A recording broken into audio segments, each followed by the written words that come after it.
Yes, good evening to all of you friends. We start at class at 9 p.m. Few more seconds to go.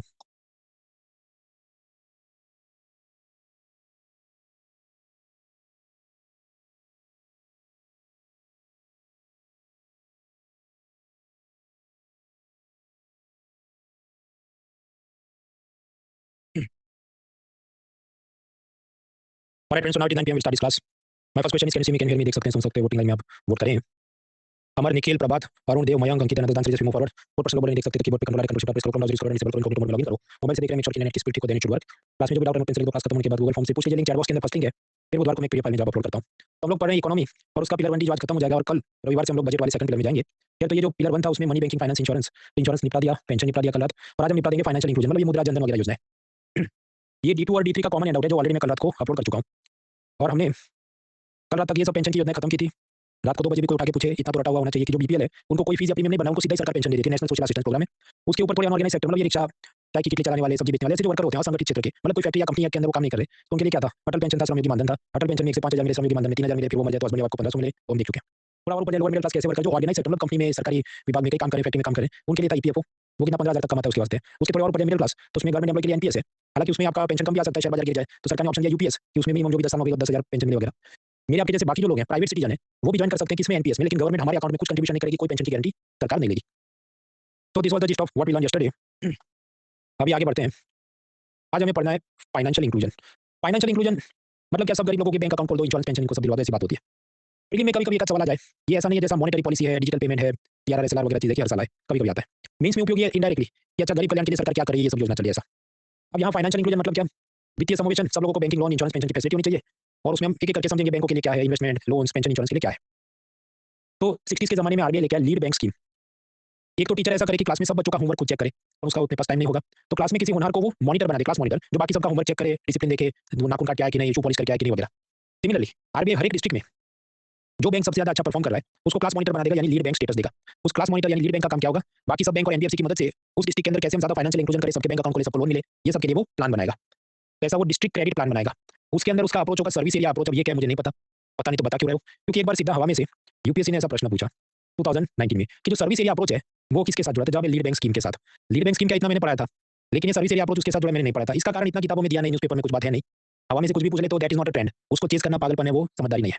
तो ऐसा पूछा है जब आपको बिल्कुल नहीं पता है तो स्किप कर देना चाहिए, क्योंकि यहाँ एलिमिनेट क्या होगा, service area approach rural development का भी होता, दूसरी कोई स्कीम का भी हो सकता था. एनीवेज, तो मतलब आजादी के बाद आरबीआई ने क्या क्या किया ताकि गाँव-गाँव तक बैंक की फैसिलिटी पहुंचे. तो सरकार की तरफ से आप जानते हैं एसबीआई को नेशनलाइज किया 55 में, फिर इंदिरा गांधी ने 69 और 80 के अंदर बैंकों का नेशनलाइजेशन किया. फर्स्ट राउंड सेकंड राउंड देखा हमने. 1961 में कानून बनता है डीआईसीजीसी एक्ट, मतलब आप बैंक में डिपॉजिट करो 5 लाख रुपए तक आपका इंश्योरेंस है, बैंक बंद हो गया, डीआईसीजीसी आपको पैसा इतना वापस करेगा. कोऑपरेटिव बैंक्स पहले आरबीआई के अंदर नहीं आते थे, लेकिन फिर धीरे-धीरे 66 और उसके बाद जो ये अभी पिछले 3-4 सालों में आरबीआई का पावर उस पे और बढ़ाया गया है ताकि स्कैम कम हो तो लोगों का बैंकिंग इंडस्ट्री पर विश्वास बना रहे. 1969 में लीड बैंक स्कीम, मतलब ये क्लास मॉनिटर बनाएंगे हर डिस्ट्रिक्ट का, ये हमने देखा. फिर स्टेट लेवल बैंकर कमेटी बनाएंगे जहां और अच्छे काम होंगे, ऐसा सब अलग-अलग चीजें हुई. सर्विस एरिया अप्रोच मैंने आपको बताया. इसके बाद कुछ बड़ा काम हुआ हो 2014 में मोदी सरकार आती है तो वो लेकर आता है जनधन योजना, प्रधानमंत्री जनधन योजना, मतलब गरीबों का बैंक खाता खोल दो योजना. अब ये बैंक खाता प्राइवेट सेक्टर बैंक में भी खोल सकते हैं, सरकारी बैंक में भी खोल सकते हैं. ये एक जात का basic saving bank deposit account है. इसका मतलब कि समझो इसमें सारी फैसिलिटी नहीं होगी, कम फैसिलिटी होगी कि मान लो आप एटीएम से 4 बार विड्रॉ कर सको, आपको चेकबुक नहीं देंगे, जब आप पैसा उसमें डिपॉजिट करो तब चेकबुक देंगे वगैरह वगैरह. तो कम फैसिलिटी वाला अकाउंट होता है. माइनर्स मतलब जो नाबालिग है 10 साल या उससे ऊपर वाले हैं, उन सबका अकाउंट खुल सकता है. हमने पिलर 1A1 में समझा था ओवरड्राफ्ट क्या होता है. वो टेम्पररी लोन होता है. जब आपका बैंक बैलेंस है 1000 लेकिन आपको विड्रॉ करने 2000, तो आपको बैंक 1000 जो और दे रहा है वो क्या, ओवरड्राफ्ट है, टेम्पररी लोन है. तो यहाँ पर भी जनधन योजना के जो डिपॉजिटर्स हैं उनको ओवरड्राफ्ट फैसिलिटी मिलती है. कितने तक की मिलती है, तो जब 10,000 रुपए तक की मिलती है. सबको नहीं मिलती है. वो पहले 6 महीने तक आपका एवरेज बैलेंस क्या रहता है बैंक बैलेंस उसको देखेगा, फिर कुछ पैसा देगा. ऐसा नहीं जीरो ही बैलेंस और आगे उठा के 10,000 हमको दे दो, तो ऐसा नहीं है. और ये जो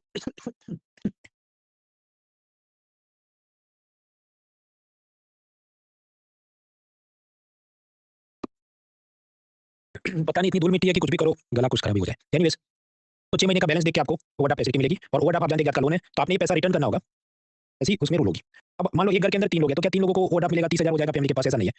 एक फैमिली के अंदर किसी एक आदमी या औरत को ही ओवरड्राफ्ट मिलेगा. एंड प्रेफरेबली जो वीमेन अकाउंट होल्डर है, महिला है, उसको ये दिया जाएगा. इसके अलावा ये जो जनधन बैंक अकाउंट है उसके साथ आपको एक्सीडेंट इंश्योरेंस भी मिलता है. मान लो 2 लाख रुपए का एक्सीडेंट हो गया, पैसा मिले. प्रश्न, अगर ऐसा इंश्योरेंस है तो उसका प्रीमियम होगा. प्रीमियम कौन भरता है, तो जब एनपीसीआई भरती है. एनपीसीआई क्यों भरती है, क्योंकि एनपीसीआई आपको एक लॉलीपॉप देती है, रुपए डेबिट कार्ड. जब भी आप जनधन अकाउंट खोलते हैं आपको रुपए डेबिट कार्ड मिलता है, और रुपए सिस्टम आप जानते हैं एनपीसीआई चलाती है. अब एनपीसीआई ने शर्त की है कि तुमको ये सब एक्सीडेंट इंश्योरेंस चाहिए, तो एवरी 90 डेज कम से कम एक बार अपने कार्ड यूज करना होगा, ताकि प्रकृति के लोगों में कार्ड यूज की डेवलप हैबिट डेवलप हो. ये सब वो चाहता है. क्या वो सब हम याद नहीं रखना, इतना याद रखना है कि इसमें एक्सीडेंट इंश्योरेंस भी इस अकाउंट के साथ फ्री में मिलता है. अब ये जो जनधन अकाउंट है इसका रियल उपयोग क्या है कि सब गरीब लोगों के अकाउंट खोल लो, फिर जो लड़की स्कूल में जाए तो उसका स्कॉलरशिप का पैसा डायरेक्ट बेनिफिट ट्रांसफर में सीधा खाते में जमा करो। ये भाई साहब मान लो उनको वो फार्मर हो तो फार्मर के में योजना पड़ेगी प्रधानमंत्री किसान सम्मान निधि पीएम किसान उसमें 6000 रुपए देने तो सीधा खाते में जमा हो जाए। उसी तरह ये जो महिला उनके नाम पे प्रधानमंत्री उज्ज्वला योजना ऐसा सिलेंडर की स्कीम उसका सब्सिडी का पैसा ट्रांसफर हो जाए। ये लड़का कुछ और काम करता हो कॉलेज में गया आईटीआई का कोर्स करता है उसको पैसा मिले तो these are the benefits of Jan Dhan account.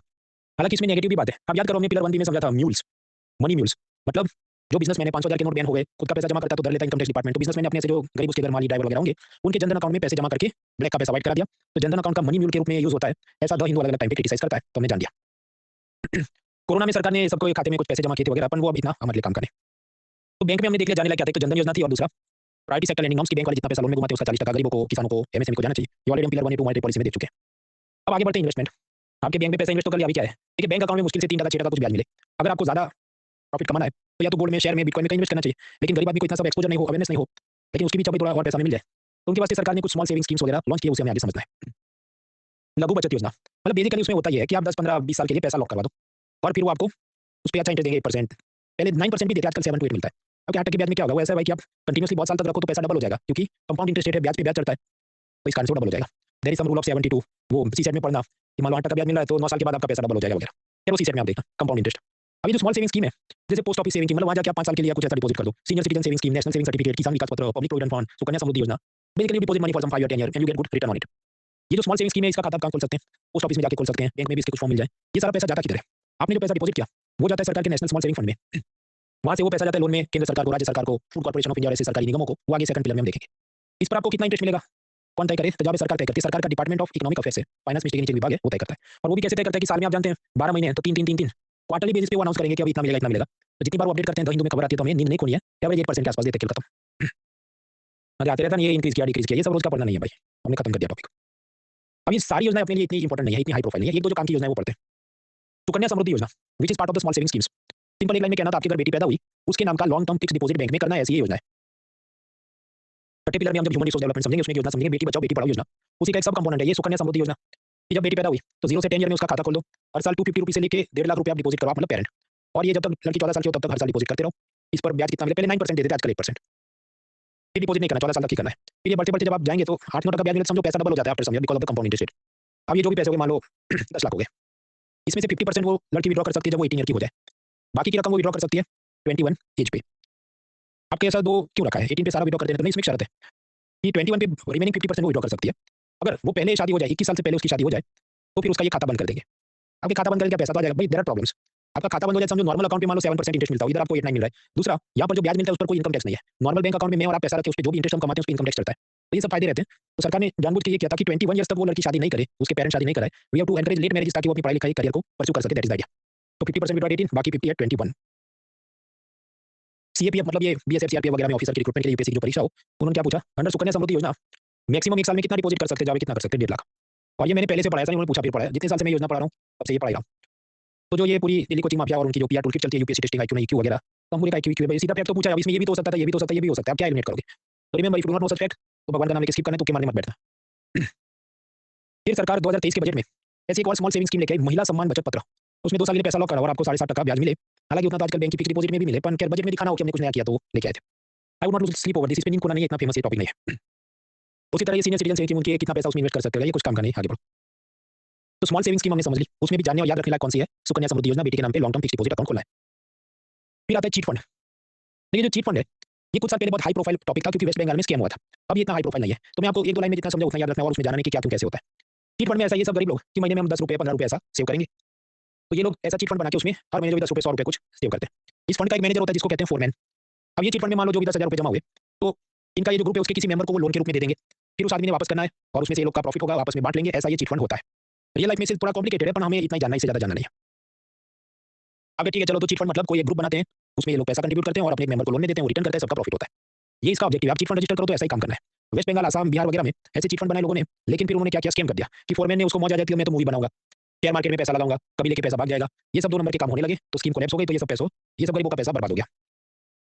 आप कहते हैं ऐसा चीट फंड अलाउ क्यों किया मतलब ऑब्जेक्टिव तो नोबेल था वो जस्ट लाइक फ्यूचर ऑप्शन और वो सब हमने देखा था call option put option objective Nobel रहता है लोग बदमाशियां करते हैं। पर इसमें चीट फंड तो मतलब ये क्या है बैंक एनबीएफसी क्या इसको गिना है एक जात का एनबीएफसी है। चीट फंड एक जात का कॉन्ट्रैक्ट है कि हम हर महीने इतना पैसा देंगे इतना ये कमाएंगे वगैरह। तो जो कॉन्ट्रैक्ट होते हैं वो अपने कॉन्स्टिट्यूशन की 7 शेड्यूल के हिसाब से कॉन्करेंट लिस्ट यानी समवर्ती सूची में आते हैं मतलब उस पर यूनियन भी कानून बना सकता है स्टेट भी कानून बना सकता है। और जब भी ऐसा होता है याद करो, कोऑपरेटिव बैंक में भी यूनियन भी रेगुलेट करे, स्टेट भी रेगुलेट करे, तो जो स्कैमस्टर है उसकी मौज हो जाएगी। इसके ऊपर फाइल किया है, वहाँ फाइल किया करके वो घुमाता रहेगा। तो ड्यूअल रेगुलेशन के चलते स्कैमस्टर की पार्टी हो गई थी। तो यहाँ पर भी ये प्रॉब्लम चलती है। तो मतलब केंद्र सरकार ने कानून बनाया, सेंट्रल चिट फंड एक्ट 1982, और मिनिस्ट्री ऑफ कॉर्पोरेट अफेयर्स में उसका रजिस्ट्रेशन कराओ। लेकिन स्टेट गवर्नमेंट को पावर है, तो बिहार का अलग कानून है, वेस्ट बंगाल का अलग कानून, उड़ीसा का अलग कानून, और उस सब के चलते जो ब्लाइंड स्पॉट्स क्रिएट होते हैं, तो ये सब स्कैमस्टर उसमें मौज करते हैं। एमएलएम क्या है? Multi layer marketing. पहले कम पता, आजकल यूट्यूब वगैरह के चलते आपको पता ही होगा कि मैं आपको बोलूँ आप 2 मेंबर बना के लाओ, आप मुझे मतलब 100 रुपए दो और आप 2 और मेंबर जोड़ के लाओ, और फिर वो जोड़ के लाएंगे तो आपको मैं उसका 50% कमीशन दूंगा, फिर और नीचे आएंगे उसका आपको 5%, करते करते इसकी टोपी उसके सर पे पहनाओ। तो उसे क्या कहते हैं? Multi layer marketing, Ponzi pyramid. तो ऐसा सब अलग अलग टाइम पे हुआ और उसमें स्कैम में पैसे बर्बाद हुए। फिर भारत सरकार को लगा अब हमें थोड़ा कड़क करना पड़ेगा। देखिए, कोई आपको कहे हमारे यहाँ इन्वेस्ट करो, हमें डिपॉजिट में पैसा दो, तो क्या वो एक बैंक है तो पैसा डिपॉजिट करना चाहिए, क्योंकि आरबीआई उसको रेगुलेट करता है। म्यूचुअल फंड वाला कि हमको पैसा दे दो, देना चाहिए हाँ, क्योंकि सेबी उसको रेगुलेट करता है। आपका बॉस आपका पैसा सैलरी से कट करे कि मैं ईपीएफओ में भेज रहा हूँ, हाँ तो देना चाहिए, क्योंकि वो सब तो रेगुलेटेड मतलब लीगल चीजें हैं। लेकिन ऐसी रेगुलेटेड जो हम एक सर्कल बना दे, एक दायरा बना दे, एक लिस्ट बना दे, व्हाइट लिस्ट बना दे, ग्रीन लिस्ट बना दे, उसके बाहर जितनी चीजें हैं वो सब इलीगल काम है, या फिर कि वो लीगल नहीं है। फॉर एग्जांपल बिटकॉइन इन्वेस्टमेंट, तो उसका कोई कानून नहीं है, तो आप करो तो ठीक है, वो इलीगल भी नहीं है क्योंकि सुप्रीम कोर्ट ने छूट देके रखी है, पर वो 100% लीगल भी नहीं है, तो आपका 100% प्रोटेक्शन भी नहीं है। तो बिटकॉइन स्कैम और जो भी ऐसा ये कोई और आपसे पैसा मांगे, that is all unregulated things. तो सरकार एक कानून बनाती है, banning of unregulated deposit scheme 2019, उसमें यही सब बात है कि आरबीआई से भी इंश्योरेंस पेंशन ये सब लोग जो रेगुलेट करते हैं ऐसी स्कीम में आप इन्वेस्ट करो तो वो सब लीगल है। बाकी कोई आपसे पैसा मांगे मल्टी लेयर मार्केटिंग वाला वगैरह, तो वो सब लीगल नहीं है, वो इलीगल चीज है। अब इलीगल चीज है उसके कुछ उदाहरण, अनरेगुलेटेड डिपॉजिट स्कीम्स। ज्वेलर कुछ बार ये कहते हैं कि आप जो मान लो लाख रुपए की ज्वेलरी है, तो आप 11 महीने तक इंस्टॉलमेंट भरो, 12वां फ्री है, और आप हमें एडवांस में पैसा दे दो। उसी तरह बिल्डर कोई ऐसा चलाए कि ये जो फ्लैट है 5 साल का, तो लेकिन आप 4 साल की इंस्टॉलमेंट अभी दे दो, 5वां फ्री है वगैरह, तो वो सब क्या इलीगल टाइप की काम है। बिटकॉइन में कोई आपसे पैसा इन्वेस्टमेंट की स्कीम चलाए, मल्टी लेयर मार्केटिंग करे, सब कुछ इलीगल है अकॉर्डिंग टू दिस एक्ट। ये कानून के तहत केंद्र सरकार एक सेंट्रल लिस्ट बनाएगी, व्हाइट लिस्ट, उसके अलावा जितने हैं वो सब ब्लैक लिस्ट है, और ऐसे ब्लैक लिस्ट लोग फिर एडवर्टाइजमेंट नहीं दे सकते, पैसा कलेक्ट नहीं कर सकते, उनको गिरफ्तार कर सकते हैं, उनकी प्रॉपर्टी अटैच हो सकती है, सब कुछ। आपके तो कुछ होता क्यों नहीं है, अब उसमें असल में किसी को कंप्लेन करना पड़े तो जाके काम हो। तो we are done with banking के अंदर क्या किया गया, इन्वेस्टमेंट में क्या किया। अभी क्रेडिट या लोन, उसमें कुछ शब्द समझने, रीफाइनेंस, क्रेडिट गारंटी, मुद्रा क्या है वगैरह। देखिए, जनता ने पैसा डिपॉजिट किया स्टेट बैंक में, स्टेट बैंक में उसमें जो पैसा है तो उन्होंने 3 फार्मर को 3 ट्रैक्टर लोन दे दिया, 10 लाख 10 लाख 10 लाख का। अब उसके बाद चौथा फार्मर आया कि मुझे भी लोन दो, तो एसबीआई कहे देखो लंच ब्रेक तो नहीं चल रहा है, पर पैसा ही खत्म हो गया, 3 फार्मर थे उनको दे दिया, अभी हमारे पास पैसा नहीं है, और नया कोई डिपॉजिट में भी पैसा नहीं दे रहा है, तो क्या करें। ऐसी सिचुएशन में स्टेट बैंक एक नया जुगाड़ कर सकता है, ये जो 1 2 3 फार्मर के लोन पेपर है, ट्रैक्टर लोन पेपर, उसकी एक फाइल बनाए और वो फाइल वो दे दे नाबार्ड को। और नाबार्ड, क्योंकि समझो ये लोन पेपर बैंक के पॉइंट ऑफ व्यू से एसेट है, आप याद करो, लोन सारे एसेट्स फॉर द बैंक्स, क्योंकि उसमें से प्रिंसिपल इंटरेस्ट कमाएगा। तो ये लोन पेपर की फाइल एक जात की एसेट हो गई, और जो एसेट है तो उसके सामने अब मार्केट में नाबार्ड नए बॉन्ड्स इशू करेगा, जो मेरे आपके जैसे लोग खरीद सकते हैं, और उसमें गारंटी क्या होगी नाबार्ड की, वहां से पैसा आएगा मैं तुमको दूंगा, और गिरवे और या जो भी कुछ तो एसेट पड़ी है तो तुम इन्वेस्ट करो, तो then we will give the money to NABARD. ये जो प्रोसेस हुई कि पुराने लोन पेपर्स की मदद से नए बॉन्ड्स या डेरिवेटिव इंस्ट्रूमेंट्स बनाए गए, उस प्रोसेस को हम कहते हैं सिक्योरिटाइजेशन, प्रतिभूतिकरण, मतलब पुरानी जो सिक्योरिटीज थी, फाइनेंशियल पेपर्स थे, उसमें से नए फाइनेंशियल पेपर्स बनाए गए। और ये प्रोसेस है जो भी हमने पैसा बॉन्ड्स में इन्वेस्ट किया नाबार्ड के बॉन्ड्स में, नाबार्ड वो पैसा देगा स्टेट बैंक को, स्टेट बैंक वाला उस चौथे फार्मर को जिसको लोन नहीं मिला था उसको लोन दे देगा। तो ये जो पूरी प्रोसेस हुई इसे हम क्या कहते हैं, रीफाइनेंस कहते हैं, पुनर्वित्त, मतलब फाइनेंस तो कर दिया, एक बार लोन देना मतलब फाइनेंस देना, तो 3 लोग को तो फाइनेंस दे दिया, फिर चौथा है तो उसके वास्ते ये जो पूरी खिचड़ी पका के वापस उसको देना पड़ा, that process is called refinance. इससे क्या होता है, और आप लोन दे सकते हैं भले डिपॉजिट में पैसा ना आता हो। ये सब आपके हैंडआउट में भी दिया है वो ग्राफिक्स के जरिए, बस एक लाइन में समझ लिया काफी है, उसके बाद फिर वो और उसमें जाने का कोई मतलब नहीं है। अलग अलग जितने आपके फ्रीक्वेंट क्वेश्चन, लेकिन नाबार्ड सीट भी, हाउसिंग बैंक, ये सब लोग ये मेन काम उनका होता है रिफाइनेंस करना। फिर बात आती है क्रेडिट गारंटी। क्रेडिट गारंटी मतलब क्या, सरकार जिम्मेदारी ले कि भाई ये तुम किसान को, ये स्टूडेंट को लोन दे दो बैंक भाई, और अगर ये स्टूडेंट या किसान लोन वापस नहीं करता तो हम यानी सरकार जिम्मेदारी लेती है कि उसका लोन हम चुका देंगे। तो फॉर एग्जाम्पल कोई स्टूडेंट जाए एजुकेशन लोन लेने के लिए, तो सरकार कहेगी देखो उसको गिरवी कुछ नहीं रखना, स्टूडेंट ने कुछ गिरवी नहीं रखना है, बैंक वाला सीधा उसका लोन पास कर देगा, 10 लाख रुपए तक का लोन पास कर देगा एजुकेशन लोन। आपके अपन वापस नहीं करे तो क्या, तो फाइनेंस मिनिस्ट्री, उसके नीचे डिपार्टमेंट ऑफ फाइनेंशियल सर्विसेज, उसके नीचे एक संस्था है national credit guarantee trustee company NCGTC, वो लोग इस बैंकर का लॉस कवर करेंगे। तो देयर इज क्रेडिट गारंटी, इस कारण से बैंकर उस स्टूडेंट के पास कुछ गिरवी नहीं मांगेगा कि तुम अपना ये प्रॉपर्टी दे दो वगैरह। तो this is called credit guarantee fund for education loans. एक बात हुई। अब ऐसे और भी हैं, सीडबी और गवर्नमेंट ने मिलकर सीजीटी एमएससी नाम का माइक्रो स्मॉल मीडियम एंटरप्राइज का क्रेडिट गारंटी फंड बनाया, फिर कुछ और बनाया और बनाया, याद रहे तो ठीक है, नहीं याद रहे तो एक लाइन में जितना याद रह गया वो काफी है। तो that is called credit guarantee, ये सरकार जिम्मेदारी ले कि ये बैंकों का नुकसान नहीं होने देंगे। अब जो नया बजट आया 2025 का, उसमें उन्होंने ये क्रेडिट गारंटी लिमिट थोड़ी और बढ़ा दी है micro and small enterprise startup वालों के लिए, और ऐसे एमएसएमई जो अच्छे से एक्सपोर्ट कर रहे हैं। पुरानी लिमिट ये थी, नई लिमिट है, हालांकि मेरे हिसाब से इतना याद रखने का कोई फायदा नहीं है, क्योंकि ऐसे सवाल आते नहीं है, और आ भी जाए तो समझो इतना हमको याद रहेगा नहीं, क्योंकि हमें और भी पूरी इकोनॉमी खत्म होगी भाई, 1000 पेज और भी बहुत इंपॉर्टेंट चीजें याद रखी, तो ये कहाँ याद रहने वाला है। तो विल नॉट वेस्ट टाइम। तो फिर तुमने क्यों दिया है, आपकी तसल्ली के लिए कि हाँ अपडेटेड हैंडआउट है और ये नए बजट में ऐसा बोला है। और फिर हो सकता है स्टेट सर्विस में पूछा जाए तो मुझे भी अपने कॉलर खड़े रखने की, भाई देखो मेरे मटेरियल में सब था, नथिंग, बाकी याद नहीं रह सकता, प्रैक्टिकल बात नहीं है। Now we learn about the refinance and credit guarantee, आगे बढ़ते हैं। इसके बाद मुद्दा आएगा एमएसएमई इंडस्ट्री और उसकी बहुत सारी योजनाएं आएंगी, तो एक फ्लो में पढ़ना है तो better we take a break. Break के दौरान आप एक क्रेजी क्वेश्चन करो, break for 5 minutes.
3 more minutes.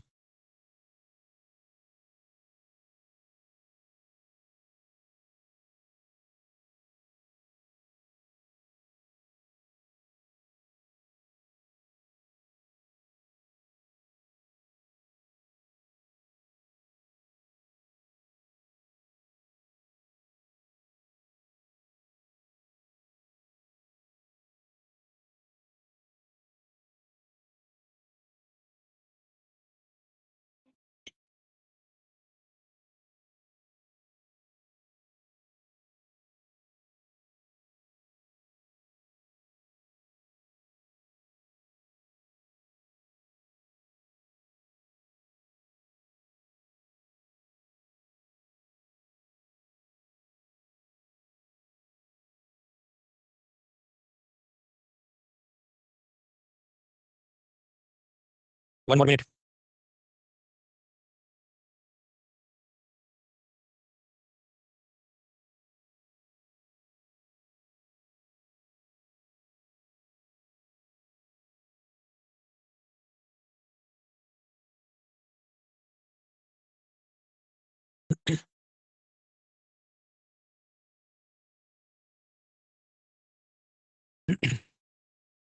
Alright friends, तो आपको जो ठीक लगे एबीसीडी स्किप करना ऑप्शन बी है। Voting time starts in 3 2 1 start.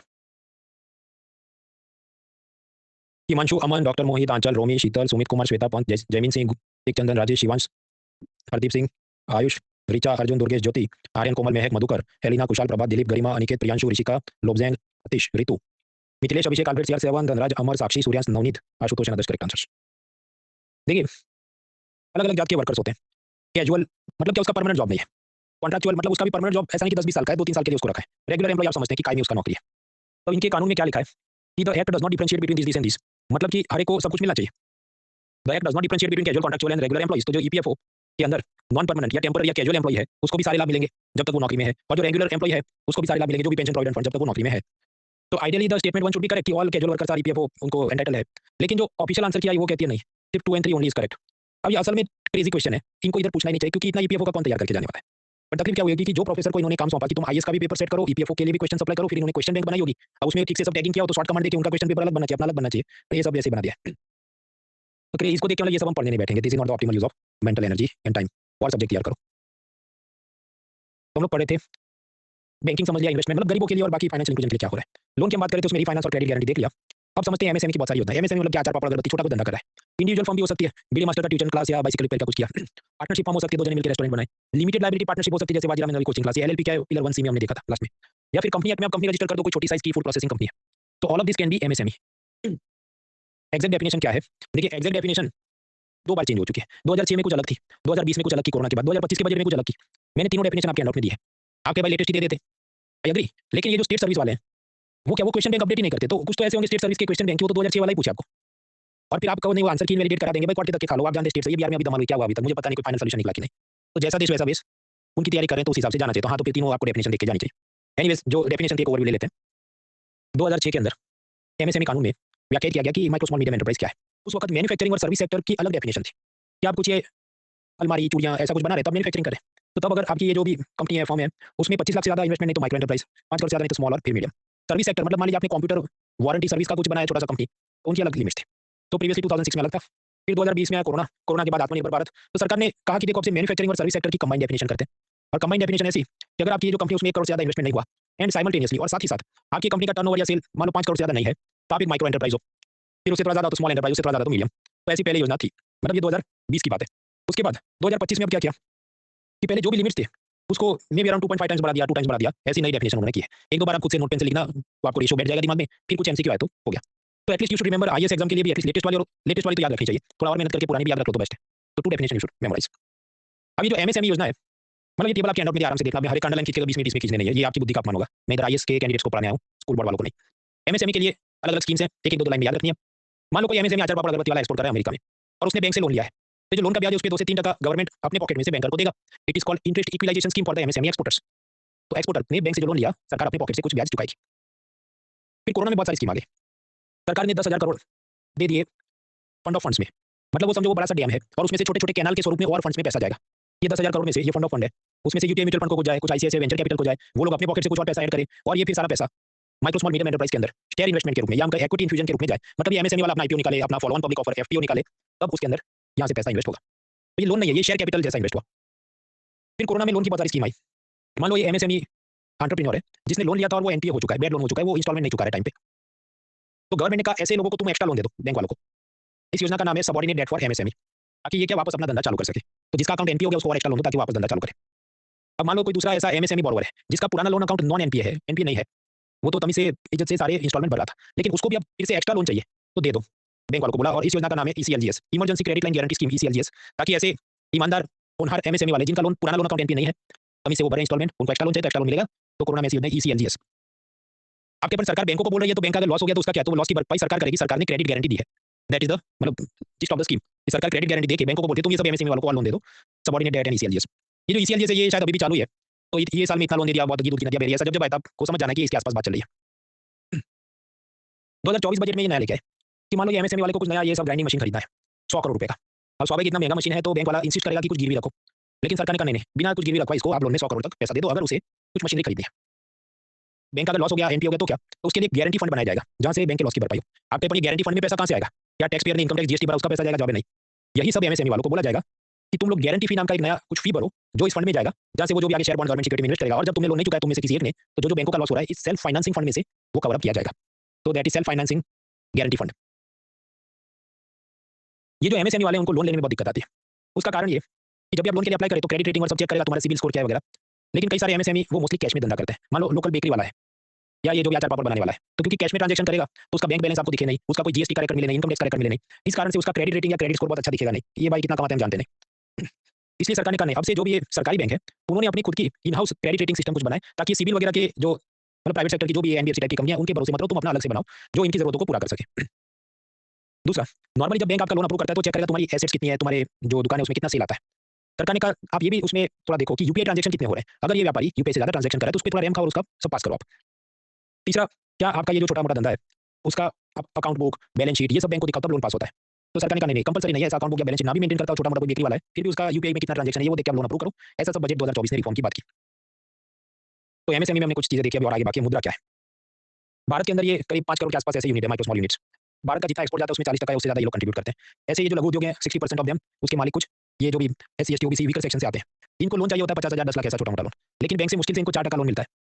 If they want 100 रुपये ओनली 4 रुपये they will get from banks, why, क्योंकि बैंक वाला भी मांगे बैलेंस शीट दिखाओ, ये दिखाओ वो दिखाओ। तो सरकार ने सोचा कि मदद के लिए कुछ नया बनाते हैं, तो मदद के लिए बनाया मुद्रा। फुल फॉर्म याद रखना है, micro unit development and refinance agency. पूरा फुल फॉर्म नहीं याद रहे तो एटलीस्ट ये याद रखना है कि एम से माइक्रो है, मतलब ये माइक्रो एंटरप्राइज की मदद करता है।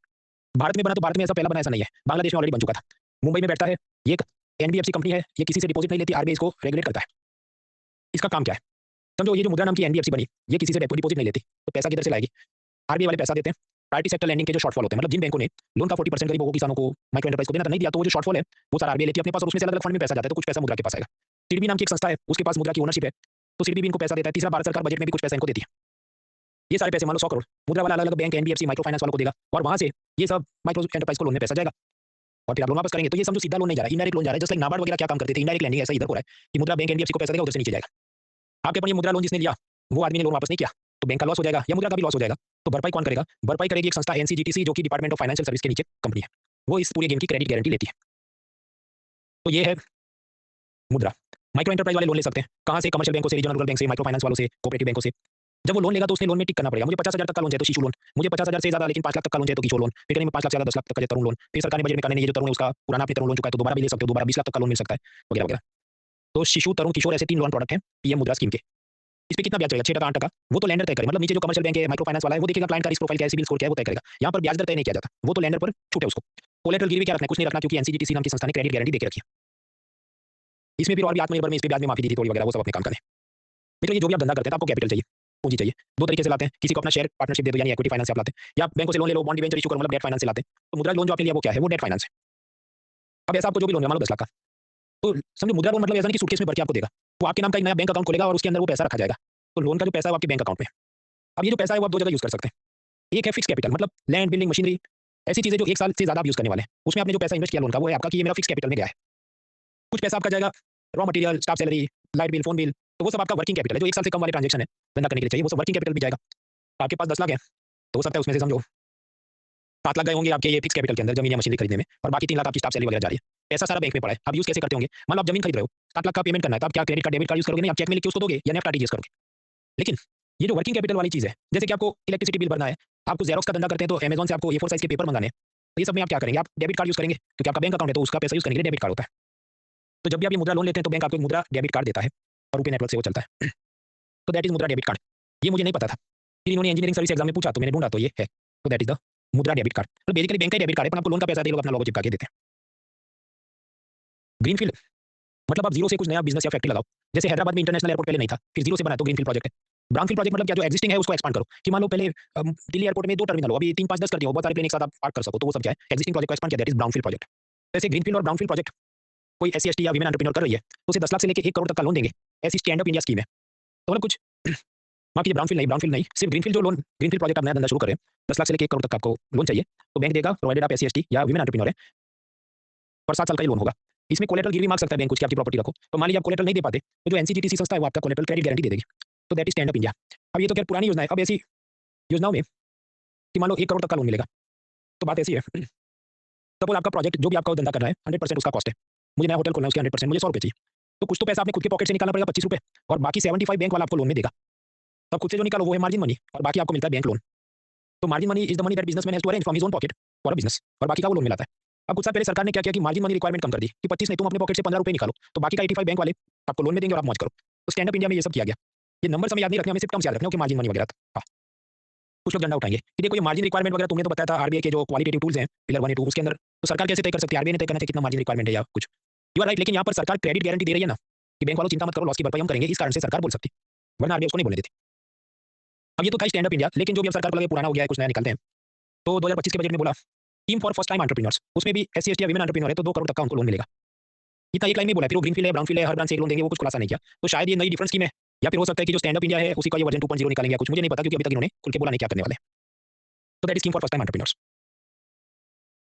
नाउ हम बात कर रहे थे बैंकों ने लोन दे दिए, बैंकों में हमने अकाउंट खोल दिए, इन्वेस्टमेंट के नाम पे स्मॉल सेविंग कर लिया, माइक्रो स्मॉल मीडियम एंटरप्राइज वालों को बहुत सारे लोन दे दिए। अब थोड़ा आगे बढ़ते हैं, self help group. Self help group मतलब क्या, ये गाँव के 10-15 लोग अपना एक ग्रुप बनाए और वो आपस में 10,000 रुपए सेव करें, बैंकों से और मान लो 90,000 लोन ले लें, और फिर आचार पापड़ अगरबत्ती कुछ करें, और लेकिन वो कंपनी के रूप में रजिस्टर ना हो, पार्टनरशिप फर्म में रजिस्टर ना हो, तो वो सब होते हैं सेल्फ हेल्प ग्रुप। भारत सरकार की कुछ नेशनल रूरल लाइवलीहुड मिशन वगैरह योजनाओं में ऐसे सेल्फ हेल्प ग्रुप बनाए जाते हैं, जिसके बारे में हम लोग छठे पिलर में समझेंगे। ये जो सेल्फ हेल्प ग्रुप है, उनको सेल्फ हेल्प ग्रुप को लोन में पैसा देते हैं, ऐसा सब नाबार्ड ने शुरू करा है। तो नाबार्ड पैसा देगा एसबीआई, बैंक ऑफ बड़ौदा वगैरह को, और वहां से उनका जो बैंक का एजेंट है गाँव में जाएगा, गाँव में सेल्फ हेल्प ग्रुप बनाएगा, उनको कहेगा तुम अपना ग्रुप सेविंग करो 10,000 का, 90,000 हम लोन देते हैं, तुम अपना धंधा शुरू करो, that is self help group, और उसका बैंक लिंकेज प्रोग्राम। अब मान लीजिए यहाँ पर बैंक ने 10,000 रुपए लोन में दिए इनको, ये सेल्फ हेल्प ग्रुप वालों को, तो वो पूरे ग्रुप को हमने एक लोन दिया है ऐसा मान के देंगे। फिर ये जो ग्रुप है वो आपस में अपने मेंबर्स को इंटरनल लोन दे सकता है। ये बैंक को 2,000 रुपए दिए हो, इसको अचार का धंधा करना हो, इसको पापड़ का धंधा करना हो, इसको साबुन बनाने हो, तो हो सकता है आपस में वो पैसा ऐसे बांट सकते हैं, इंटरनल लोन गए। फिर इन लोगों ने लोन वापस करना है, राइट। अब यहाँ पर मान लो इन्होंने लोन वापस किया, इन्होंने लोन वापस किया, ये तीसरी बहन ने लोन वापस नहीं किया, तो क्या वो सिर्फ उसकी जिम्मेदारी है या पूरे ग्रुप की जिम्मेदारी है? मिलिट्री में आप जानते हैं, परेड में एक आदमी गलती करे तो सबको सजा मिलती है। तो यहाँ पर कहा जाता है कि each member is jointly liable for other members loans. मतलब इसने नहीं चुकाया 4,000 तो इन दोनों की भी जिम्मेदारी है, तुम कहीं से लेके आओ 4,000 जमा करो। हालांकि जो असल जिंदगी है उसमें ये जिम्मेदारी नैतिक ज्यादा है, कानूनी कम है। मतलब in real life the responsibility is more moral and less legal. मतलब ये तीसरी बहन अगर लोन नहीं चुका रही है तो ये दो उसको मॉरल प्रेशर डालेगी कि तू ठीक से अपना काम कर, फाइनेंस अपना मैनेज कर। ऐसा नहीं कि कोर्ट इनको घसीट के लेके जाएगा और इनका हाथ से पैसा लिया जाएगा। तो मेंबर्स जो है बाकी उनकी रिस्पांसिबिलिटी मॉरल ज्यादा है, लीगल कम है। ये सब मुझे नहीं पता था, क्योंकि इतना कुछ बुक्स में दिया ही नहीं भाई, इतना तो इंटरनेट पे सर्च करो तो भी नहीं मिलता है। वही तो फिर अभी पूछा तो फिर गूगल का वो जो गूगल बुक्स वाला पोर्टल होता है उसके अंदर आप जाओ, 10 साल पहले किसी ने बैंकिंग की किताब लिखी थी उसमें सर्च करो, देन यू गेट इट। यार ये जो प्रश्न पूछा गया इसको बुधवार के टेस्ट में सॉल्व करना। अभी हम एक ब्रेक लेते हैं, तो ब्रेक में पहले इसको हम सॉल्व नहीं करेंगे, पर 1 मिनट आप इस क्वेश्चन को ऑब्जर्व करो कि ऐसे रैंडम बॉम्ब भी आते हैं, तो नहीं पता है तो उसको स्किप करना चाहिए। उसके बाद मैं क्वेश्चन बदलूंगा, वो दूसरा जो क्वेश्चन होगा वो आपने असल में सॉल्व करना, इसे सिर्फ ऑब्जर्व करो for 1 minute and we are taking a break for 5 minutes. After 1 minute I will change the question.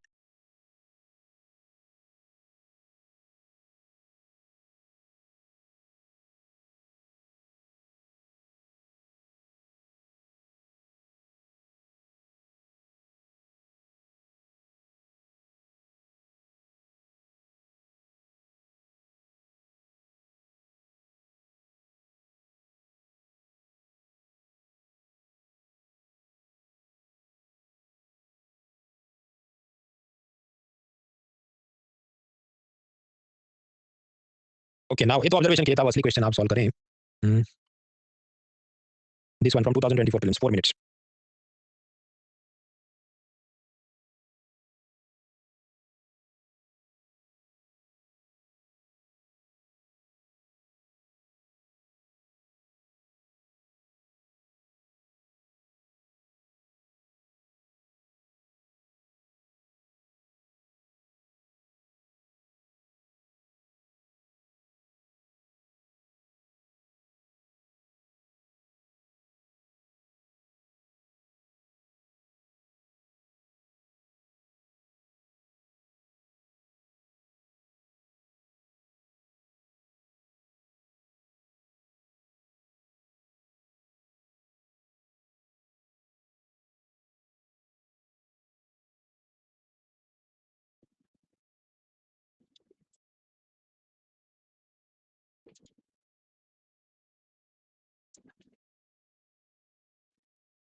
1 more minute.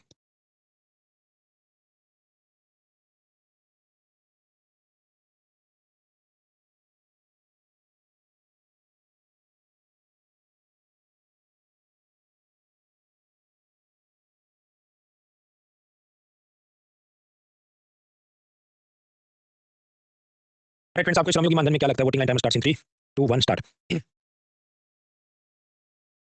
यश, चिराग, शिवांत, अरुण, महाश्वेता, सुप्रिया, शालू, अनु, प्रियंका, नैना, स्नेहा, सुमित, पूजा, आंचल, प्रदीप, दुर्गेश, हरिप्रिया, हिमांशु, दिव्या, अर्जुन, पायल, मधु, संभवी, गोमती, जयमीन सिंह, सचिन, हरिओम, मधुकर, निखिल, गौरव, अनिकेत, आशुतोष, शुभेंद्र, धीरज, ऋषिका, अभिषेक, आशुतोष, अमर, नवनीत, चान, अर्जुन, ईशा, धनराज, मानवी, मानसी, नदेश। Correct answers.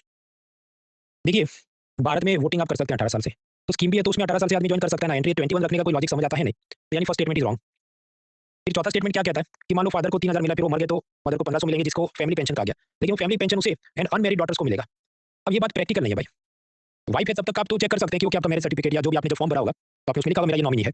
फिर बेटी है कि नहीं, उसकी शादी हुई कि नहीं, शादी हो गई है तो नहीं देंगे। ये सब सरकार के पास इतना स्टाफ कहाँ है कि चेक करे, और ऐसा एडिशनल लेयर्स डालेंगे तो क्या फिर दिक्कत आ सकती है, हो सकता है माँ बेटी का नहीं बनता हो। तो सरकार अपना वर्कलोड क्यों बढ़ाएगी ऐसा और एडिशनल टर्म्स कंडीशन करके? इसलिए चौथा भी गलत है। मुझे याद आता है करंट अफेयर्स का समाचार कि मध्य प्रदेश के अंदर एक योजना थी, मुख्यमंत्री कन्यादान योजना, कि जो महिलाओं का विवाह होगा तो बाल विवाह रोकने के लिए 18 साल या बाद में करो तो कुछ सरकार पैसा दे। अब उसमें ऐसा हो कि कुछ महिलाओं का ऑलरेडी शादी हो गई हो, तो उनको लेकिन योजना का पैसा चाहिए, वो क्या करे, फिर से उसी पति के साथ दोबारा हम शादी करेंगे ऑन द पेपर, ताकि हमें वो पैसा मिले। तो फिर अब उनको रोकने के लिए वो डिस्ट्रिक्ट एडमिनिस्ट्रेशन क्या करें, इनका वर्जिनिटी टेस्ट करो, प्रेगनेंसी टेस्ट करो, और फिर उसका काफी हंगामा हो, ह्यूमन राइट कमीशन तक कंप्लेन जाए। तो यानी आप जब ऐसे लेयर ऐड करते हैं, खुद की परेशानी बढ़े, तो वो सरकार करेगी नहीं। और वैसे भी आप याद करो, प्रधानमंत्री ये जो श्रमिक मानधन में क्या था, 18 टू 40 में ज्वाइन करो, 55 टू 200 रुपये देने, आप पे कितना भाई, 18 पे ज्वाइन करो तो 55 देना, 40 पे करो तो 200, क्योंकि आप लेट ज्वाइन करे और आपको उतने पेंशन चाहिए, तो आपको ज्यादा प्रीमियम भरना पड़े। और फिर बाकी आप जानते 3000 मिलेंगे, बाद में मदर को 1500, फिर ये भी मान तो बच्चों को कुछ नहीं मिलेगा, ओरिजिनल प्रिंसिपल नहीं मिलेगा। Reverse is also true, mother ने ज्वाइन किया होगा तो वगैरह वगैरह आप जानते हैं। इस हिसाब से 1 इज रॉन्ग, क्योंकि बोलता है 21 से तो 18 से ज्वाइन करता है। दूसरा फैमिली पेंशन ऑन मेरी डॉटर, वो सब चेक करना प्रैक्टिकल नहीं है, इसलिए सरकार ने ऐसे कोई रूल नहीं रखे। बाकी तो करेक्ट है। एज स्पेसिफिक कंट्रीब्यूशन बराबर है, 18 पे ज्वाइन करो 55 नहीं तो 200, इस सब्सक्राइबर स्टैटिस्टिक बराबर है, तो जवाब क्या होगा, बी 2 एंड 3 ओनली। अब यहाँ पर कुछ लोग कहेंगे देखो ये तो बिना फैक्ट्स रटे भी हमने तो एलिमिनेशन टेक्निक से कर लिया ना, ये 18 का होता है तो 21 का क्यों होगा वगैरह, इसलिए यूपीएससी टेस्टिंग आईक्यू नहीं क्यों वगैरह। अब इसको फिर कुछ वाले टॉपर्स और बनाने लगे। देखो हम तो बिना फैक्ट किए ही ऐसे तो बहुत सारे सॉल्व कर लेते हैं। जैसे आप याद करो लास्ट वीक हमने देखा था सीएसआर, कि एम्प्लॉय को अगर आप जिम मेंबरशिप देते हो तो वो सब सीएसआर नहीं, और सीएसआर के अंदर कुछ तो मिनिमम परसेंटेज आपको वो है, 2% आपको या जो भी प्रॉफिट आपको स्पेंड करना है। तो मतलब without even memorising the facts I could solve it, that is well and good. पर समझो वो पूरा नहीं बोला है, वो पूरा ये नहीं बोला है कि मेरे पास बहुत सारा पेरिफेरल जनरल नॉलेज है, मैंने बहुत सारा करंट अफेयर्स पढ़ा है, तो इधर उधर से मैं बहुत सारे ड्रीम विद इन ड्रीम तीसरे लेवल का इंसेप्शन में कर सकता हूँ। वो सब इनसे होना नहीं बाबू सोनों से, उनको बस एक ही काम है, महल देख के अपनी झोपड़ी जलानी है। तो वो सब मत करो, पहले अपने को उस लायक बनाओ कि आप वो एलिमिनेशन कर सको। Elimination technique should not become an excuse for काम चोरी, कि हम तो पढ़ेंगे ही नहीं क्योंकि बिना पढ़े सॉल्व हो जाता है। इकोनॉमी के तो सारे साल आपके एंड वगैरह में आ जाते हैं, बाकी सब्जेक्ट के भी आप देखते रहिए, पीवाई की बुकलेट फ्री में डाउनलोड कर सकते हैं, unacademy.com/content/cbsc/downloads। नाउ कमिंग बैक, हमें अब पढ़ना है फार्मर्स के बारे में कुछ। सेल्फ हेल्प ग्रुप तक हमने देख लिया। अब स्ट्रीट वेंडर्स, स्ट्रीट वेंडर मतलब सड़क पे जो भी पानी पूरी वगैरह बेचे, उनको 10,000 रुपये तक का लोन दो पहले साइकिल में, फिर वो चुका दे दूसरी बार 20,000 का दो, फिर वो भी चुका दे तीसरी बार 50,000 का दो, ऐसी सब योजना है। इसमें सरकार क्या हेल्प करेगी कि मान लो बैंक वाला इसको 7% ब्याज पे लोन देता है या 7.25 पे देता है, तो सरकार अपने पॉकेट से 7% इंटरेस्ट पे कर देगी, तो इसको मतलब ऑलमोस्ट लाइक 0% ब्याज पे लोन मिल गया। ऐसी ये स्वनिधि स्कीम है, पीएम स्वनिधि स्कीम।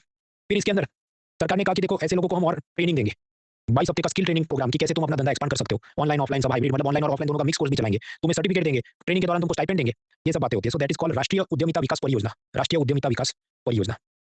ऐसा ही मिलता जुलता एक पीएम विश्वकर्मा स्कीम भी है, कि जहाँ पर ये ब्लैक स्मिथ और बाकी जो कारीगर होते हैं पॉटर्स वगैरह, उनको भी ऐसा ही कुछ मिलता जुलता है, आपके हैंड आउट में दिया पीएम विश्वकर्मा स्कीम। अब ये जो नया बजट है 2025 का, उसने कहा ये जो पीएम स्वनिधि वेंडर है उनको 30,000 का क्रेडिट कार्ड दिया जाएगा, और जो माइक्रो एंटरप्राइज वाले उनको 5 लाख का क्रेडिट कार्ड दिया जाएगा, ताकि वो शॉपिंग करें या जो भी स्पेंड करें और अपना काम करते रहें। मेरे हिसाब से ये भी लिमिट, हमें बहुत कुछ लोन लेने की जरूरत नहीं है। Now let us focus on the loans for farmers.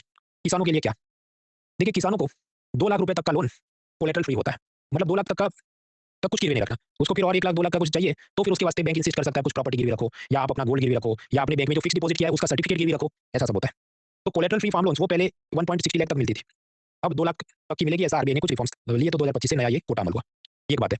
दूसरा, फार्मर जब लोन लेगा तो उस पे ब्याज तो देना पड़ेगा, लेकिन गवर्नमेंट बोलती है हम अपने पॉकेट से बैंकों को कुछ इंटरेस्ट पे करेंगे।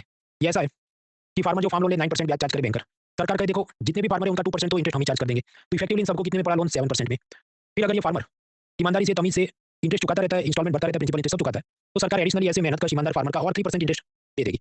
तो इफेक्टिवली जो ईमानदार फार्मर है उसको 9 -2 -3 यानी 4% ब्याज पे लोन मिल गया। इस चीज को आप क्या बोलोगे? ये पूरी योजना इसको कहते हैं मॉडिफाइड इंटरेस्ट सबवेंशन स्कीम, एमआईडब्ल्यूएस। और किसान क्रेडिट कार्ड भी इनको दिया जाता है, विच इज ऑल्सो लोन, तो वहां पर भी यही फॉर्मेट से उनको ब्याज में माफी मिलती है। तो एमआईडब्ल्यूएस/केसीसी ये सब क्या है, यही सब बात है, इसका कुछ ब्याज सरकार चुका देगी अपने पॉकेट से। अब ये जो मॉडिफाइड इंटरेस्ट सबवेंशन स्कीम एमआईडब्ल्यूएस/किसान क्रेडिट कार्ड, उसमें सरकार लोन का कुछ ब्याज कुछ चुकाती थी। अब पहले वो 3 लाख रुपए तक के लोन पर ऐसे ही वो अपनी हेल्प करती थी। लेटेस्ट 2025 के बजट में बढ़ा के 5 लाख रुपए तक का तुमने जो लोन लिया है उस पे जो ब्याज चढ़ रहा है उसमें हम ये सारी हेल्प करेंगे जो मैंने आपको पिछली स्लाइड में बताई। तो that is the new reform, ये याद रखना है क्योंकि ये इंपॉर्टेंट है।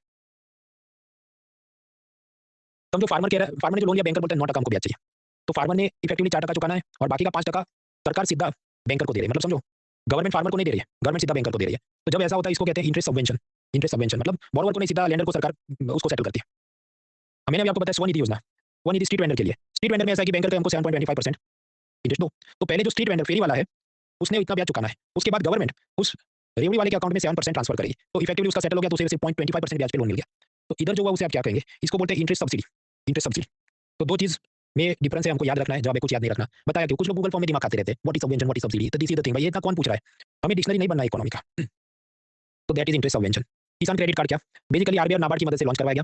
किसान को किसान क्रेडिट कार्ड किधर से मिले, बैंकों से, regional rural bank, cooperative bank से। फिर उसकी मदद से उसके देना धन, जब भी वो अनाज खरीदेगा, पेस्टिसाइड, फर्टिलाइजर सब खरीदेगा, तो दुकान में जाके स्वाइप करे, तो एक प्रकार से लोन में उसने सामान खरीद लिया। वो एटीएम में ये कार्ड इंसर्ट करके पैसा भी विड्रॉ कर सकता है, लेकिन आप जानते हैं क्रेडिट कार्ड से उठाया पैसा वही ब्याज का लोन है। ये सारा पैसा उसने ब्याज के साथ वापस चुकाना है।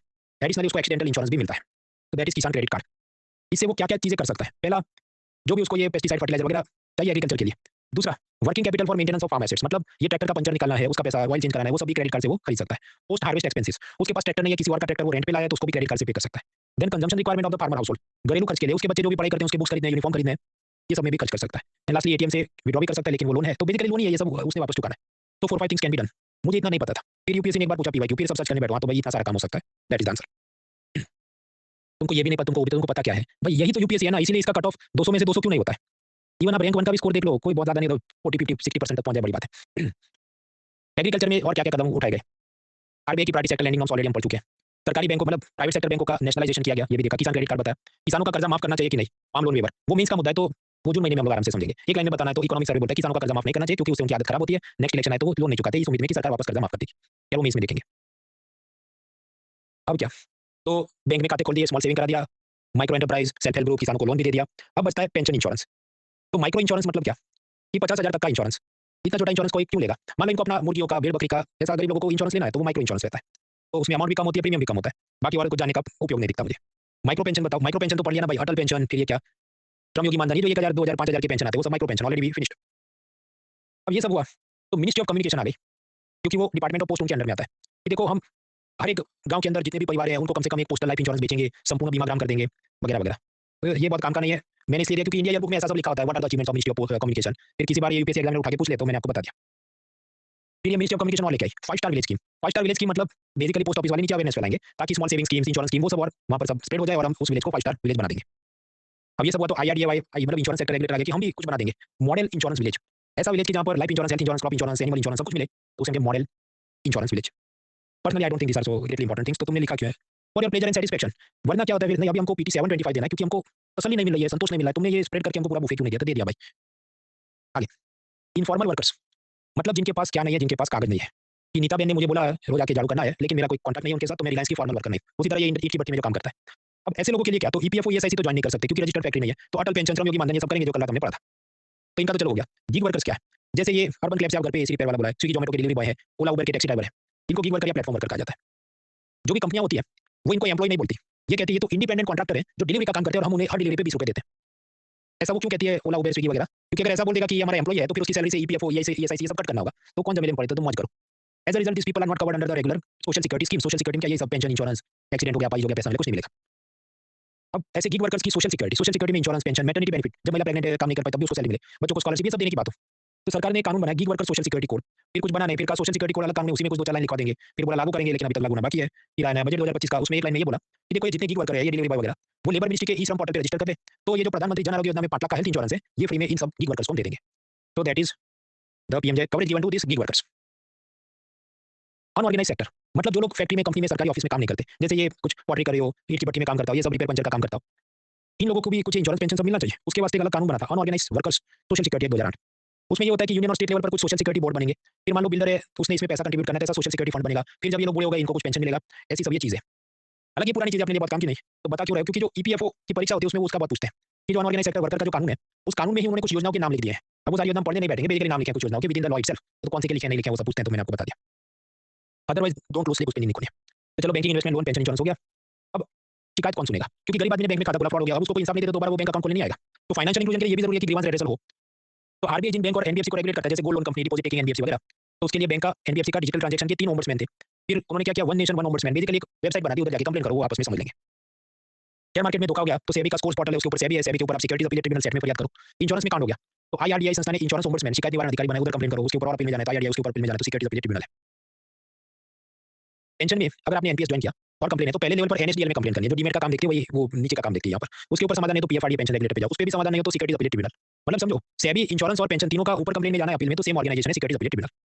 ईपीएफओ में आपका पैसा कटा फिर कंप्लेन है तो ईपीएफओ के अलग ऑफिसर होते हैं, उनका अलग ट्रस्टी बोर्ड है, उधर जाओ। कुछ ऐसे भी केस होते हैं कि जहां पर आप सीधा कंज्यूमर कोर्ट में भी जाके शिकायत कर सकते हैं, उसके बारे में पिलर 4 भी में हम देखेंगे। इसके बाद आलतू फालतू की बहुत सारी वेबसाइट है, याद रहे तो ठीक है, नहीं याद रहे तो बाकी सब्जेक्ट याद करो। PHB loans in 59minutes.com, मतलब आप अप्लाई करो उस पोर्टल पे तो 59 मिनट्स में वो यस या नो में बता देगा, वो असल में आपका आधार कार्ड, जीएसटी, इनकम टैक्स सब डेटा देगा, फिर पास हो या फेल हो। फिर फाइनेंस मिनिस्ट्री ने बनाया जन समर्थ पोर्टल कि जिसको स्टूडेंट लोन अप्लाई करे, एमएसएमई लोन अप्लाई करे, फार्मर लोन अप्लाई करे, इधर अप्लाई करे, फिर उसको क्रॉस चेक करेंगे आधार नंबर, इनकम टैक्स, जीएसटी वगैरह, और उसका लोन जो भी सरकारी बैंक को आगे भेजेंगे कि अप्रूव करो या रिजेक्ट करो। PM Surya portal, SC ST weaker section को बिजनेस लोन चाहिए तो उसके वास्ते इस पोर्टल पे जाके वो अप्लाई करें। Then Sarathi portal, Sarathi portal is basically insurance के साथ जुड़ा है कि फार्मर्स को और विलेजर को अपने ये सब क्रॉप मतलब खेती बाड़ी के लिए, ट्रैक्टर के लिए वगैरह के जो लोन चाहिए, लोन नहीं इंश्योरेंस चाहिए, उसके वास्ते सारथी पोर्टल है। और भी होंगे वो हैंडआउट में दिया, याद है तो ठीक है, नहीं याद है तो छोड़ो। एक तो ऐसे लोग प्रोफाइल को पूछता नहीं, पूछे तो भी अपने को याद रहने का भी स्कोप कम है। समझो देयर आर 100 क्वेश्चन, ये वाला नया ऐप लॉन्च हुआ, वो वाला नया पोर्टल लॉन्च हुआ, मैक्सिमम एक सवाल आ सकता है या तो 0 सवाल आ सकता है। मैंने इसलिए दिया क्योंकि फीस ली है and if I want to project कि भाई और कुछ नहीं देखना है, PT 725 नहीं देखना, ये नहीं देखना, वो नहीं देखना, then the handout needs to be comprehensive. भले कुछ चीजें ऐसी लगे कि मुझे खुद एग्जाम देने में याद करके नहीं जाता, but it is given for your pleasure. Lastly ये सब होगा तो कोई ना कोई आ जाएगा मोटा कि हम रिपोर्ट और रैंकिंग देंगे, तो रिपोर्ट रैंकिंग सब दिए आपके हैंडआउट में, याद है तो ठीक है, वरना उसको भी छोड़ो क्योंकि वो सब लो प्रोफाइल सब है। मैक्सिमम आरबीआई का फाइनेंशियल इंक्लूजन का कोई आप एक रिपोर्ट का कुछ करो तो ठीक है, क्या वो जितने भी रिपोर्ट आते हैं ऐसे रैंकिंग आते हैं आपके हैंडआउट में दिए, याद है तो ठीक है, अदरवाइज उसको भी इग्नोर करें। एक आखिरी पीवाईक्यू सॉल्व करेंगे फिर आज का कार्यक्रम खत्म। कल हम मिलेंगे तो बजट का देखेंगे, क्या उससे पहले पीवाईक्यू कर लेते हैं, फिर आज का कार्यक्रम खत्म करते हैं। अटल पेंशन स्कीम में आपको क्या लगता है? पहले मैं आपको 40 सेकंड देता हूं, आराम से सोचो, देन वी सॉल्व इट।